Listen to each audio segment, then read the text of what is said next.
Hey guys, welcome back to CLOWNFISH TV. This is Kneon. We're going to talk about Doctor Who, or Doctor Who Cares. It depends on who you're talking to, right?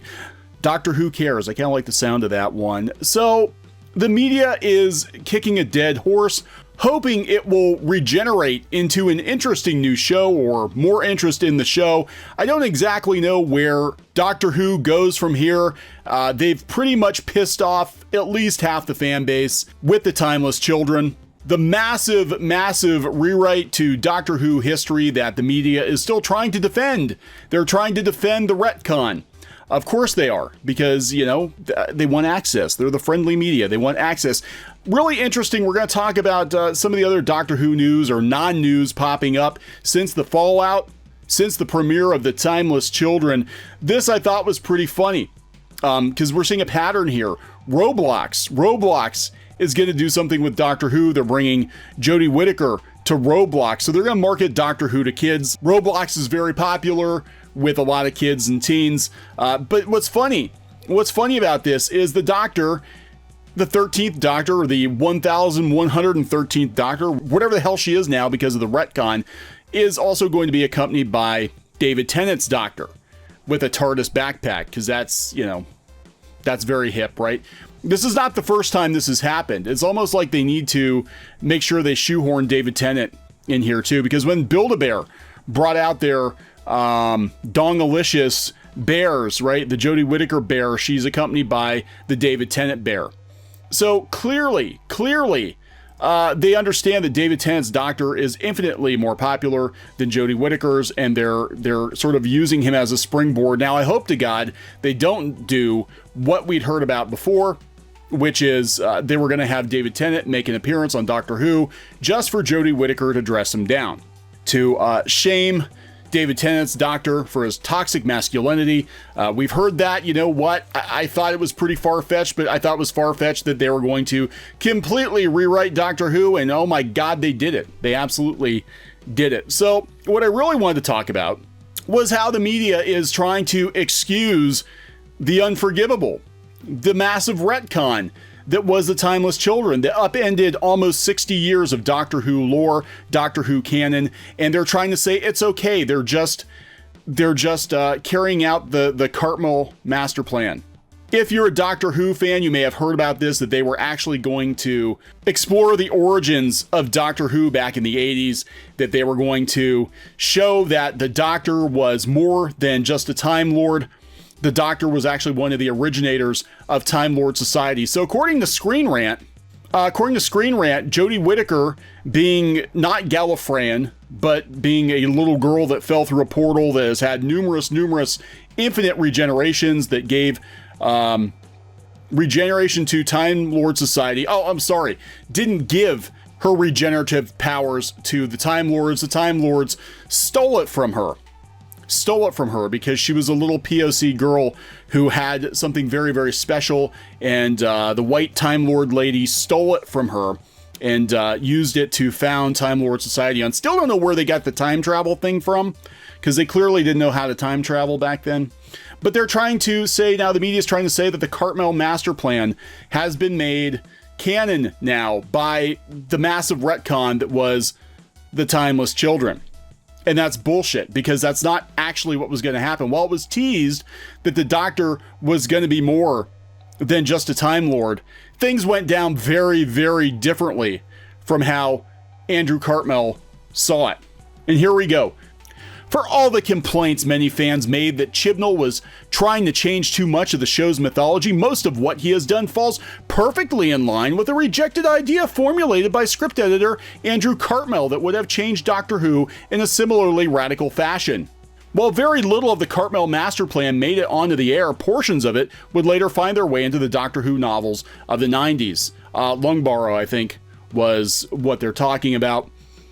While Chibnall's designs are decidedly different, they still accomplish the same ultimate ends. Bullshit. That's not what was happening. Look, they retconned Doctor Who with the sole purpose of letting you know that the Doctor was originally female. The Doctor was originally POC and many other races, actually. The Doctor was many races and female.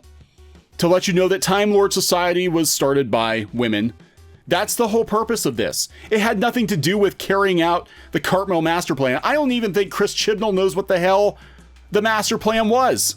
I don't think he has any idea. None whatsoever. I don't think he's familiar with any Who lore. I think he's just making shit up as he goes. Now, what's interesting is the master plan came about because the ratings for Doctor Who were in the freaking toilet. They were in the toilet. While opinion is still divided among Whovians as to who was most responsible for Doctor Who's failing fortunes throughout the 80s, it can't be denied that the show's ratings dropped steadily as fan interest waned. Let's see here. Doctor Who ratings dropped by 1 million viewers from season premiere. That was a month ago.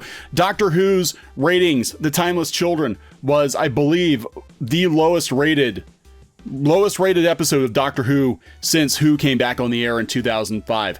So it looks like we're in the exact same place we were before, except now, instead of the master plan, the Doctor's origins being retconned to save the show, trying to retcon the Doctor's origin has actually had a hand in destroying the show. How ironic that is, isn't it? How ironic that is.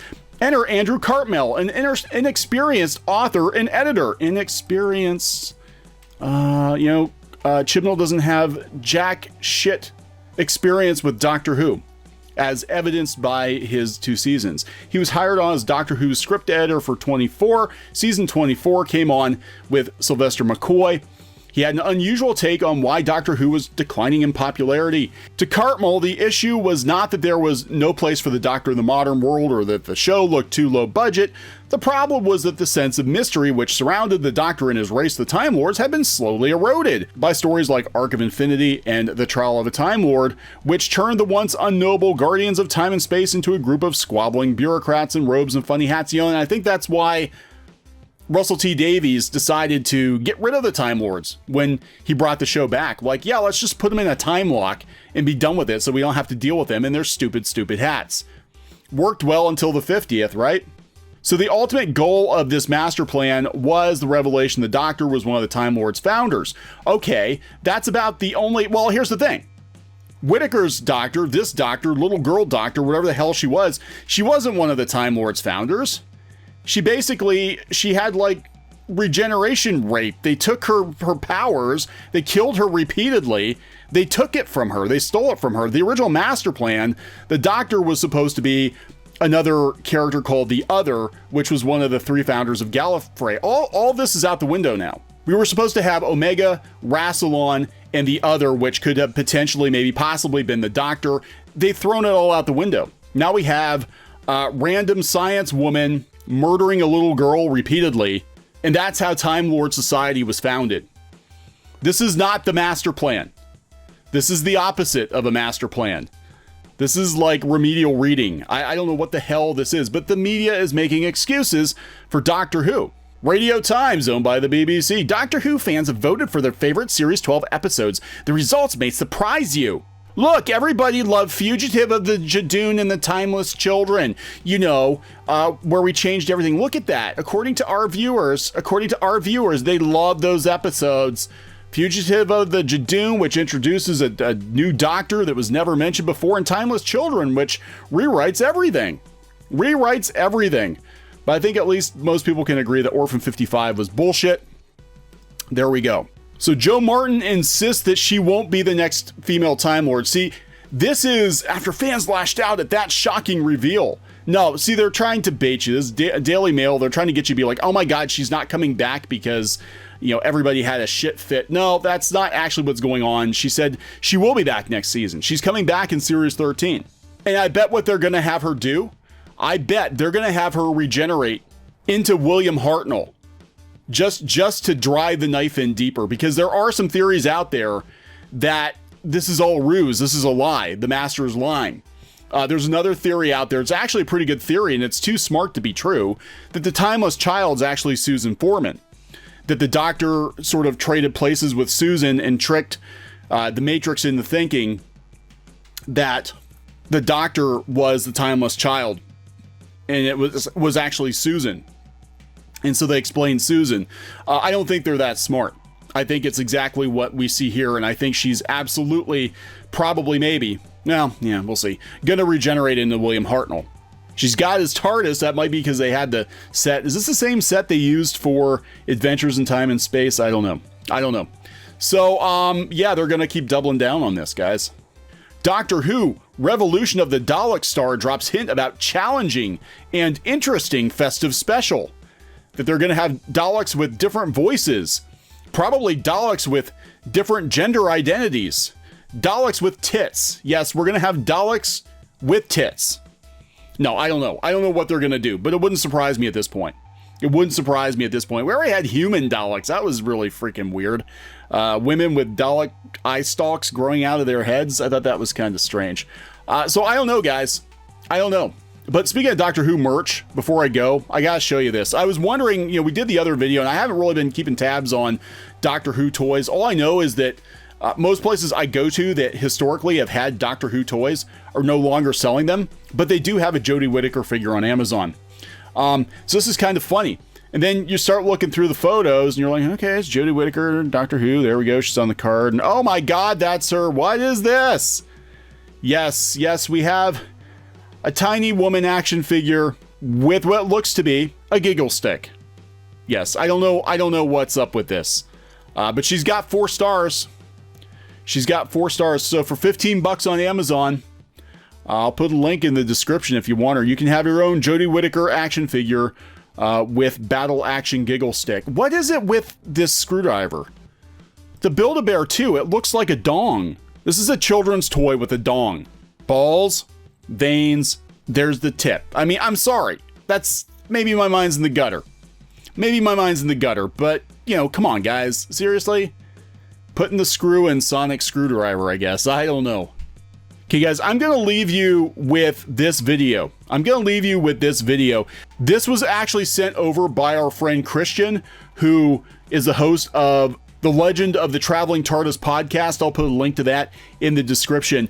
This is fantastic. This is coming from a pretty prominent figure in Classic Who, and it sums up the feelings of the fandom today and where things have gone off the rails with Doctor Who.